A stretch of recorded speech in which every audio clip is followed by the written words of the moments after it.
Hey guys, welcome back to your Level 6 Math. I'm Mr. C with Saxon Math Lesson 76.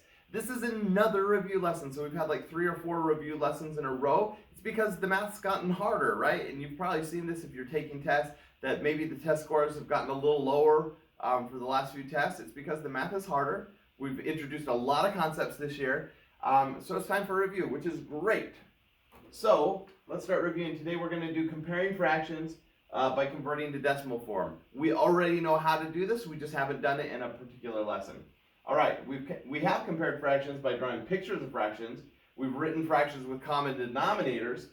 We can also convert to decimal form. So let's take this. If we're going to compare these two fractions, what we've traditionally done is made a common denominator, right? So we say, okay, what's the common denominator for 5 and 8? Well, 5 times 8 is 40. So if we say 40 for each, 5 goes into 40 8 times. 8 times 3 is 24. 8 goes into 45 times. 5 times 5 is 25. 25 is bigger than 24, so that one's greater. That's how we've done it in the past. And there's nothing wrong with doing it that way if all you're doing is comparing. Honestly, in the real world, when we're making comparisons, it doesn't matter if you do it as a fraction or a decimal. You're going to do it with whatever numbers are given to you, and then you don't want to convert it more than you have to, so you just do whatever you have, all right? But let's do it today using, I think we did this 4 lessons ago where we learned to convert fractions into decimals. So we just take that as a fraction, put the top number in the box, 3 goes in the box, remember, and we add that decimal point, 0.0. If you don't remember how to do this, go back a few lessons. I think this was in 71, maybe, actually I have no idea. It's a few lessons ago. All right, so I think it was 74.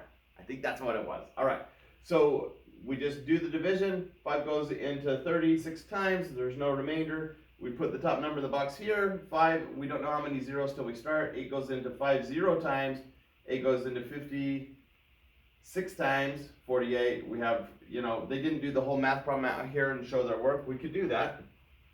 6 times 8 is 48. Remainder 2, drop a 0, 8 goes into 22 times, 16, remainder 4, 8 goes into 40, 5 times. Now we have no remainder, so the problem's done. That's how we do it. Now, we can see 6.2 or 0.625 is bigger than 0.6.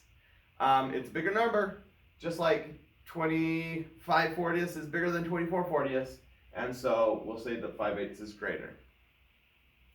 And actually, this does come up every once in a while, especially if you're like measuring things. So if you're thinking, oh, what's bigger, 2/3 a cup or 5/8 a cup or whatever, stuff like that, when you're measuring things for ingredients, sometimes it's really helpful to be able to do this conversion. Okay. Let's try another one. 3/4 is greater than 0.7. Well, we've already got this in decimal form, so this would be one where it would totally make sense. So let's go ahead and convert this. Now, hopefully with mental math, 3/4 is 0.75 or 75% already, so you know that that one's greater. But if not, let's put the 3 in the box and do the division. So we put the 3 in. 4 goes into 3 0 times, so we add the decimal and 0.00, or as many zeros as we need. And we solve it and we get 0.75. 75 is greater than 0.7, so we've got it. We know which one's greater. All right, that's it. Easy lesson, nice review. Have fun with it. This is one of those ones where you just crank through it, and we get to practice making those conversions. It's great. All right, see you next time.